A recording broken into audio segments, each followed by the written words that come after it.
The Elder Scrolls V Skyrim has been the subject of great controversy since its release. From its countless re-releases to its infamous bugs, it's a game that has sparked both heavy criticism and immense praise, all while capturing the hearts of millions of players. Even after 13 years, Skyrim still boasts one of the most active gaming communities, with modders constantly producing high quality content. Before we begin, I want to make a quick note. I won't be revealing any major plot details in this video, but there will be some minor spoilers. So if you haven't played the game yet, I highly recommend experiencing it blind first. This video will focus on what makes Skyrim stand out, despite its flaws, and why it's still worth playing today. If it gets enough attention, I'd love to make a more in-depth analysis of all the main Elder Scrolls games. And as an important disclaimer, this video is highly subjective and has a strong amount of bias, like any other video of this kind. Also, I won't be covering the content Creation Club has added, because I haven't played them all. Of course, I'm not going to tell you how Skyrim is a perfect masterpiece of a game that has no flaws or imperfections. That would be unrealistic and purely subjective. But instead, I'm going to highlight these flaws. The most obvious and meme to death problem of Skyrim is that it has a lot of bugs. And I mean a lot of it. From game breaking to annoying to sometimes even fun bugs. As an example, I had a save file where I couldn't complete the main questline because Esbern refused to open his door in Rathway. Also, I couldn't complete the Thieves Guild questline because Carlisle refused to pull the chain leading to some certain chamber, all in the same save file. As a child, I thought I did something wrong and tried to fix these bugs by doing random things like pushing Carlisle around or using the console to enable and disable random objects in the room, and spent hours trying to fix these problems to no avail. Not being able to complete big quest lines due to bugs is of course very frustrating, but in recent versions of Skyrim, I haven't seen a game-breaking bug that isn't caused by a mod. Additionally, having occasional crashes while loading a cell or a random cart deciding to clip through and one-shotting you are sometimes annoying. A famous bug that became kind of a feature is the famous giant launching you to the orbit while one-shotting you bug. Not a great name, I know, but bear with me. For those who don't know what I'm talking about, giants are a mid-level enemy that is too strong for early game players, and generally one-shots them. If the giant kills you while slamming his club at you, there is a chance that on death you launch into the skies, and it is hilarious. This bug usually occurs at the giant's camp near Whiterun. When the new player starts exploring the areas around Whiterun, they may end up stumbling upon the camp. There is a high likelihood that the giant there one-shots them, because players' level is not high enough, and thus potentially launching them into the skies. The first time this happens to you out of nowhere is truly an experience. One of the most useful quote-unquote features is that you can put objects like baskets or cauldrons on the heads of the NPCs, and this allows you to steal everything in broad daylight without gaining any bounties or getting caught. NPCs not reacting to you putting things onto their heads, and then them continuing to do their things is so funny to me. One of the most useful quote-unquote features is that you can put objects like baskets or cauldrons on the heads of the NPCs, and this allows you to steal everything in broad daylight without gaining any bounties or getting caught. NPCs not reacting to you putting things onto their heads, and then them continuing to do their things is so funny to me. In addition to notable bugs, there are many minor bugs in Skyrim, which include items randomly having clipping issues and launching in random directions, or simple visual bugs. I won't go into too much detail when it comes to mods, because there is a mod for almost every problem in Skyrim. There are many mods out there to combat bugs, and from my experience, they do indeed lower the number of bugs I encountered. Another point of criticism towards Skyrim is the UI. Skyrim's UI is, let's just say, unintuitive. I haven't played Skyrim in any console, but I believe that the UI feels clunky in PC. I personally play RPGs as a hoarder that keeps everything in his inventory. This becomes a huge problem with the UI because it shows everything in a single line, and thus making it take too long to navigate the inventory when you have too much stuff. Even though I find it unintuitive, the UI isn't totally unusable, but there is a mod that is basically vanilla Skyrim at this point called SkyUI that fixes all the problems I have with the UI, which makes the original look worse in comparison. Next, let's talk about the combat. The combat system in Skyrim has always been a topic that has been talked a lot, mostly in a bad light. The main point in almost all the opinions regarding Skyrim's combat is that the combat system is boring and button mashy, while also being too easy. I agree with people finding the combat easy, but that is only an issue if you are playing a stealth archer build, which is arguably the most fun and strong build in the game. But when you try other builds without exploiting enchanting to make overpowered items, the combat is relatively challenging, especially in the early game. I agree that the combat can become boring with melee builds, because there is not much variety when it comes to enemy types. For example, most of the enemies in the game consists of draugrs and bandits, both of which mostly have one-handed melee or two-handed melee weapons, with some archers here and there. Because their attack patterns don't change, melee combat becomes stagnant unless you fight the dragon, the Dwemer constructs, or mages. But if you fight a dragon with only melee and don't have the shot Dragon Rand, the combat cycle consists of you praying that the dragon somehow lands for you to hit it, while running around trying to not get hit by it. Which makes it frustrating to fight dragons in the areas where a dragon can't find a spot to land, like the College of Winterhold. On the contrary, bows rarely have weaknesses, and the sound of a sneak crit, accompanied by a strong enemy getting one shot, is an extremely satisfying feeling. This feeling, and the bows being strong overall, makes it so a lot of people, even while trying to play different builds, end up playing as a stealth archer. And when it comes to combat, one of the biggest criticism points is that the options for weapons are significantly narrowed compared to the other games in the series. For example, in Morrowind, you had a lot more weapon options, as spears, longbows, short bows, and throwing weapons, such as throwing knives and throwing stars. Morrowind requires its own video, but for now, know that in Morrowind, each piece of armor had its separate slot, and you could mix and match armor sets while wearing clothing such as robes under your armor. This reduction of options results in an easier to use system, but makes it lack depth. Reduction of depth is even more evident in the magic system in Skyrim. The Elder Scrolls mainline games always had a spell-making system that allowed you to make custom spells, which was of course generally abused and broken. But do you really care about balance in a single-player game? And it was not mandatory to use as well. Many of the spell schools were merged, some magic effects switched schools, and some were completely removed, which were very fun, like Levitation's removal in Oblivion, and it didn't return in Skyrim. Just like it was with the weapons, the magic options are limited by the game's available pre-made spells. Don't get me wrong, some of these new spells are very cool, like the master spells in Distraction, but the option to have custom spells would have been way more fun. And speaking of spells, the magical cost of spells in Skyrim is balanced around the enchanting system.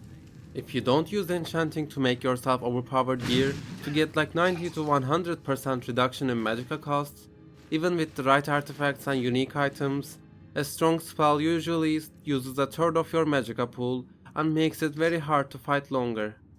Additionally, there are no ways to increase your spell damages for distraction other than perks. This makes it so in the very late game, even your strongest spells can start to feel like they do little to no damage against high health late game enemies such as legendary dragons. Let's get into the non-gameplay related problems. The Dragonborn's rapid rise to the leadership within various guilds is immersion breaking.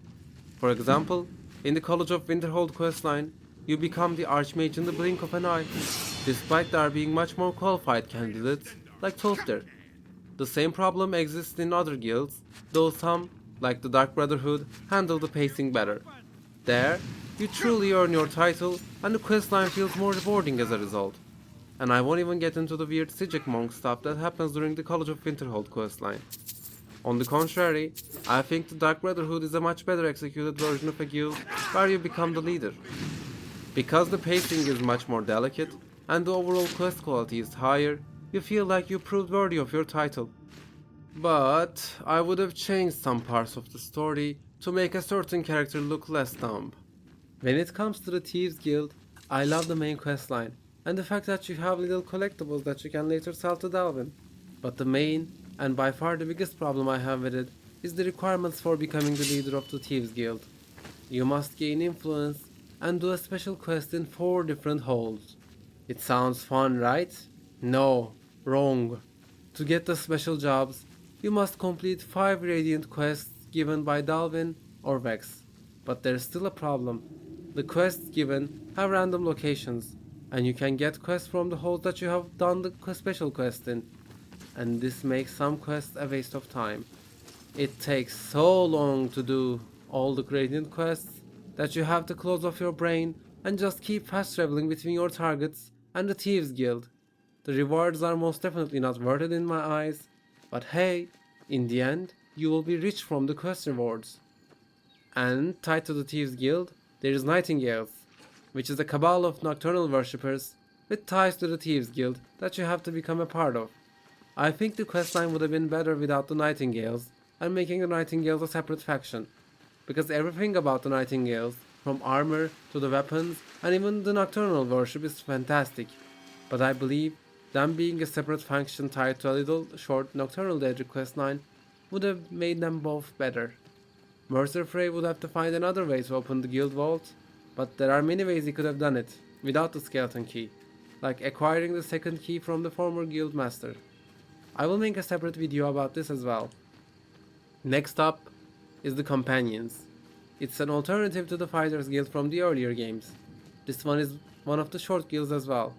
It also suffers from the same pacing issues as the College of Winterhold, which results in another guild where you become the master too quickly.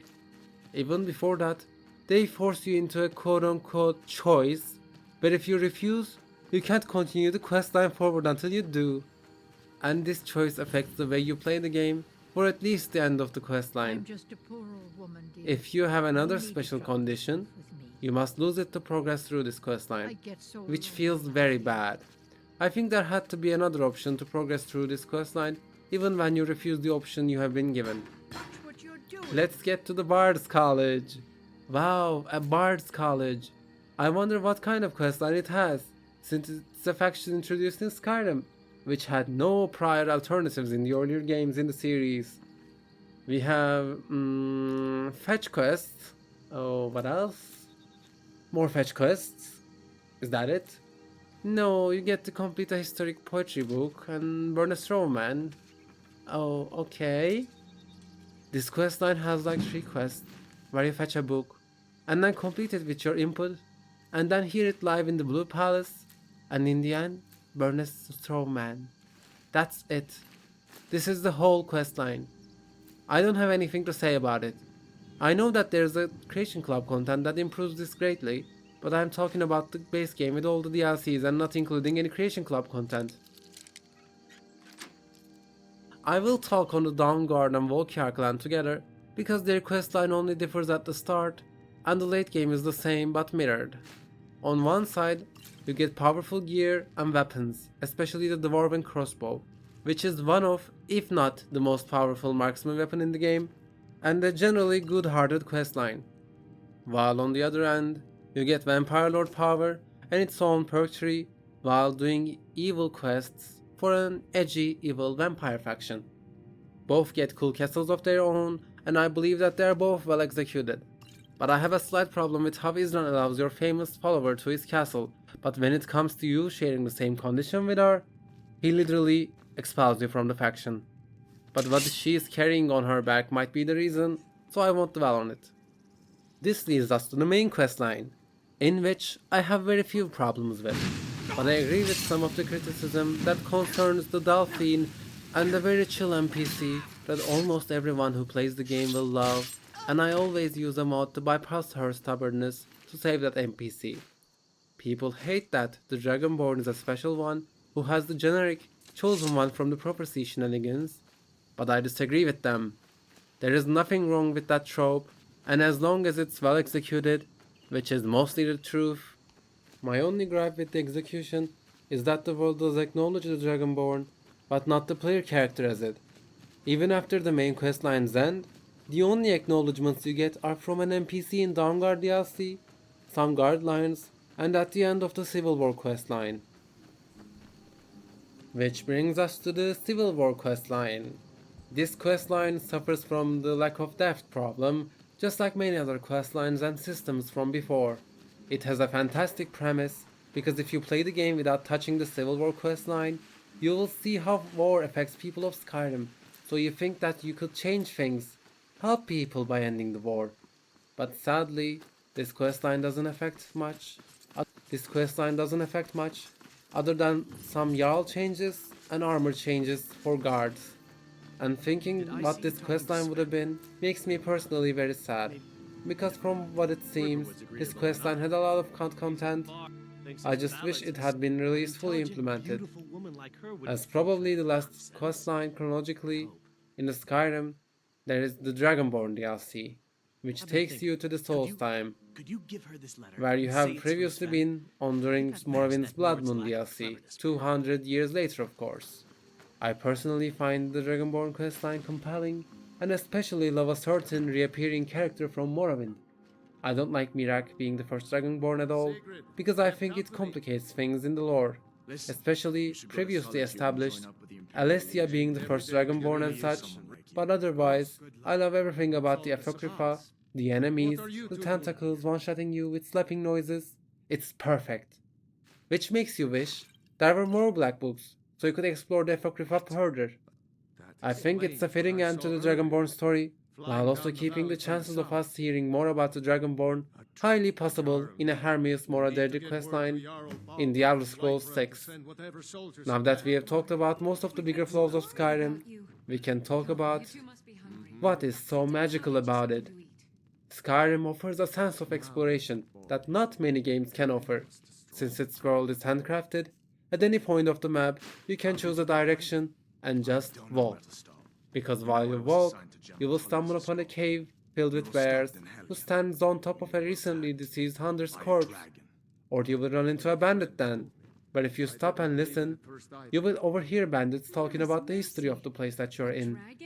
You can find a standing stone, which will give you a very useful passive or an active ability. Maybe find a Nordic ruin that has a dragon priest with a cool mask and a world wall.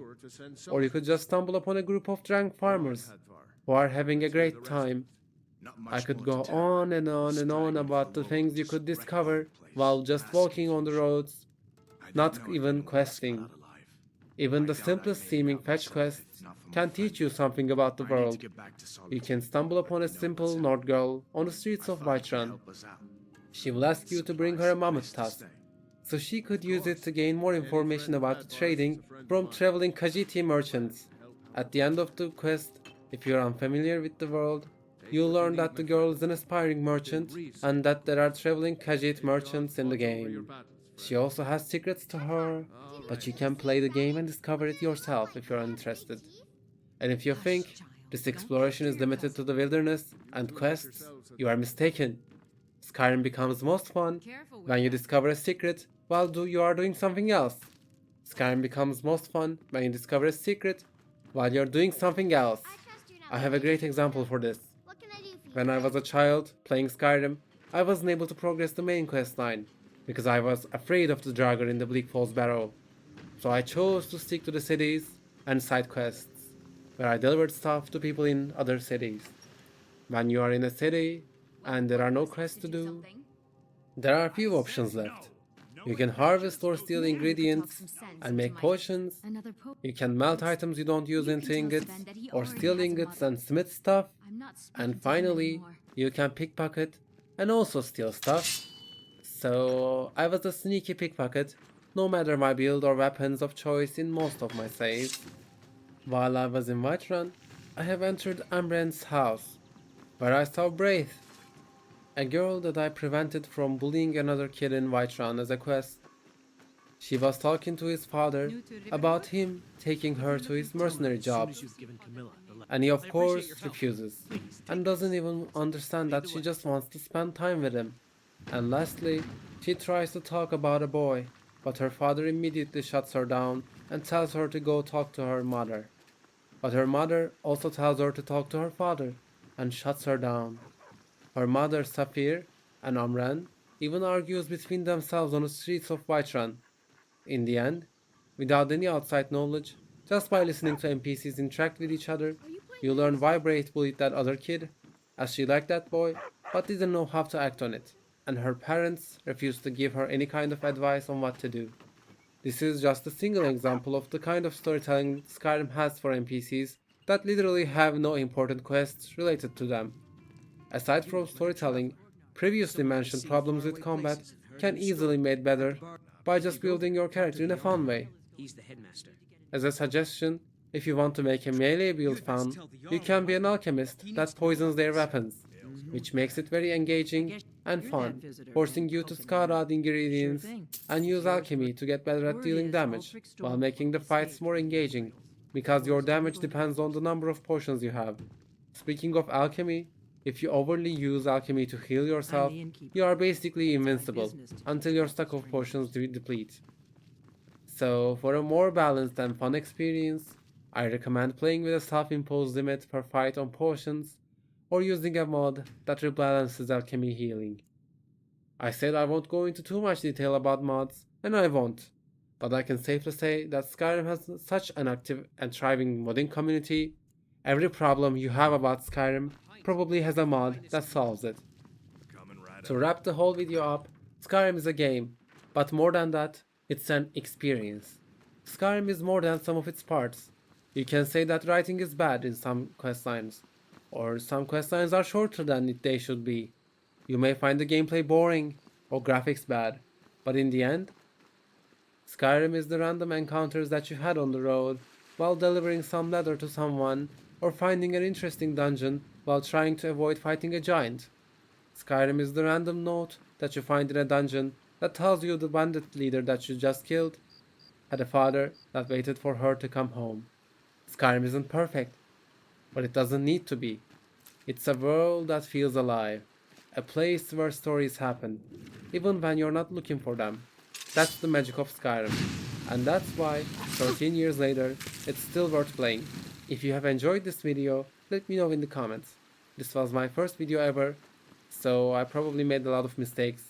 I would love to have feedback, so I could fix them for future videos. Thanks for watching.